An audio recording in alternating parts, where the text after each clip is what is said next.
Hey guys, Captain Andrew here with FishHeadwatersLake.com with your on the water report for January the 20th, 2023. Weather is nice, it's warm and muggy today. We had a little cold front pass through, so we are definitely post front conditions right now. We had bluebird skies for a couple of days, and now you can see behind me it's a little bit overcast, which was nice this morning. We were able to have a little bit of a late sunrise, so we got to stay in the topwater bite a little longer, than some of the other days. So that was really nice. So lake conditions, we're about 1.4 inches above normal pool, which is the same. We're dropping a tenth, every couple of days or something. So it's we're pretty much normal right where we're at. We're able to reach the fish. They can't get back and hide, with that little bit of a rise in the normal pool. So water clarity. I fished mid-lake, poked around in North Lake just for a little bit this morning. North Lake had some clear spots in it, but then it stays kind of murky in a couple other places, but the fish don't seem to mind in that North Lake. But most of the water that I fished today was crystal clear. Makes it a challenge. It was totally no wind today, so it was a little bit of a challenge with that super clear water. Water temperatures, we had like 55-degree temperature, drop back down, about a week or so ago. I saw 68 today. Most of it was 65-ish, something like that. But I did come across a little spot that was about 68 degrees. So the water temperature has gotten back up, nice, and the fish are back to sort of a normal, pattern where they're at. Today, just poked around for a 4-hour trip, throwing nothing but artificials. Started with the top water because that's how I love to catch them.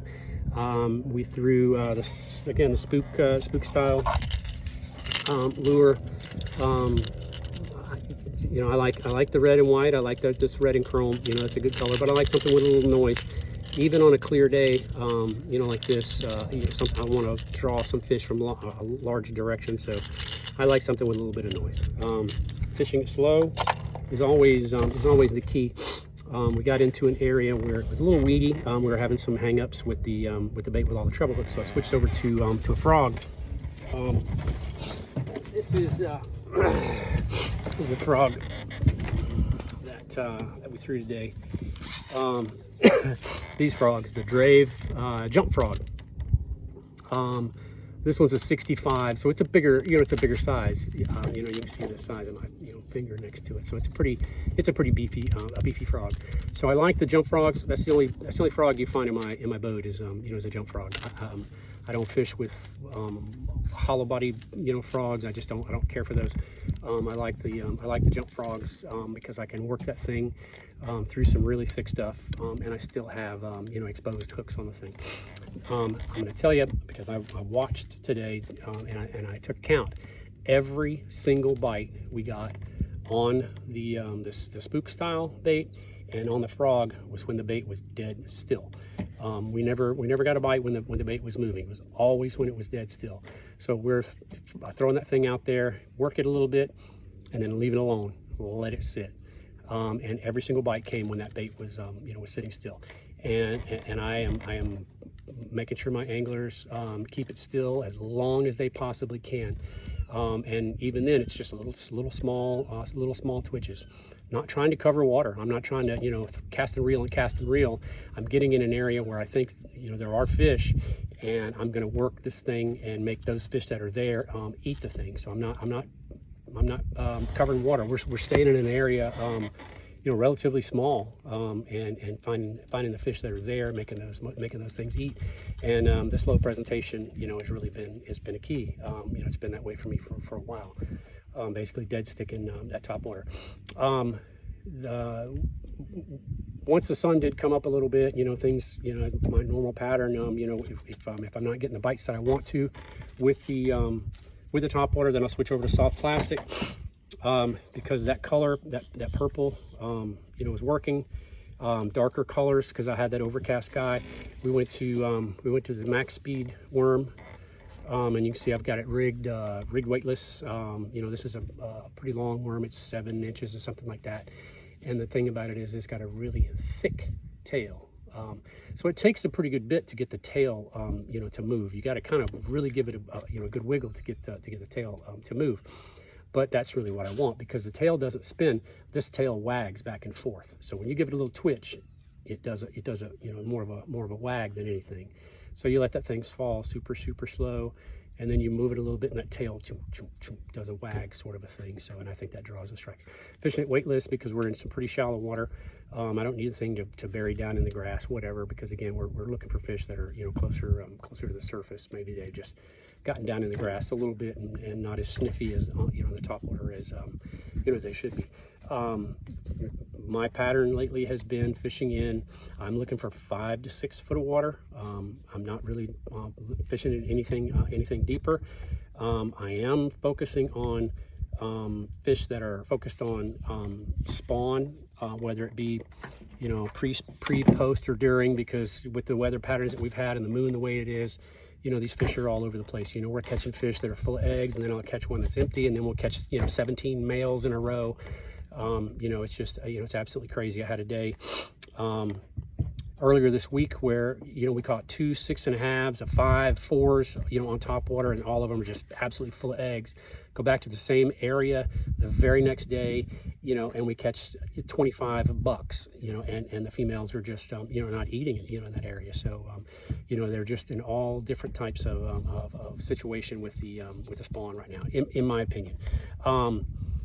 But again, I'm focusing on that you know, basically 5 to 6 foot depth, because I think that's not a bad depth for these fish to spawn. The water temperature is where they need it to be. It's a little more consistent.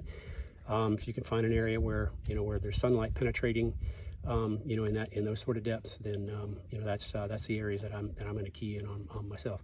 And there's plenty of areas like that. We got fish spawning, you know, pretty much all over the lake. I'm not targeting bass on the beds. I've seen a handful, not a lot, you know, because the hydrilla is so thick, and you know, these areas are you know, a little bit hidden. You know, it's tough to see these nesting fish. But I've seen a handful, but we don't target those fish.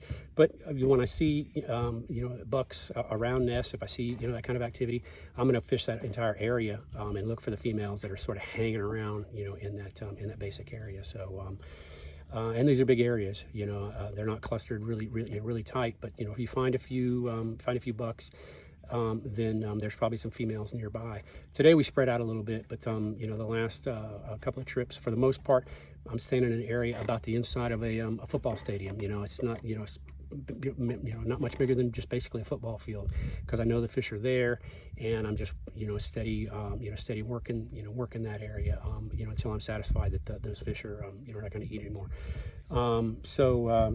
Same pattern, top water, and then the soft plastics. You know, right after that, I'm kind of looking at darker colors right now with the sky, the color that it is, and it seems to be, you know, it seems to be working. Although Mr. Fran, who fished with me earlier this week, I think it was the very first fish we caught that day. We caught it on a jump frog, and it was that watermelon jump frog. That thing is white on the belly, it is watermelon red in the mouth, and the back of it is green like the outside of a watermelon, and it even has little stripes painted like a watermelon. I'm telling you, it looks like a piece of watermelon, and it's about as bright as it can be. And Mr. Fran caught our first fish the other day on that particular frog. But for the most part now, you know, I'm kind of hanging with the you know, with those darker colors. But I absolutely prefer that jump frog, you know, because of the exposed hooks. And really truly, I'm throwing the frog mainly because it's that I'm in that thicker grass. I'm in the thick stuff, so it's hard to throw you know, another type of you know, bait, you know, up in there. There's other baits, you know, that you know, that work well. I know, you know, guys have got some soft plastic frogs and, you know, things like that. And I know a lot of guys love the hollow body frogs and stuff like that. This isn't necessarily a frog bite. I'm just trying to throw the top water, and that's what I've got to do is you know, is use you know, something that's relatively weedless. So that jump frog is my next you know, is my next step down from something that's got a, you know, a whole bunch of troubles in it. So it looks like it's going to be a pretty fair weekend. You know, fishing this weekend. The bite is back to where it pretty much ought to be, you know, after we had that little bit of cool weather. So if you got a chance to come out here to Headwaters Lake, come on out and make it happen. We'll be happy to see you here. Have a good one, guys.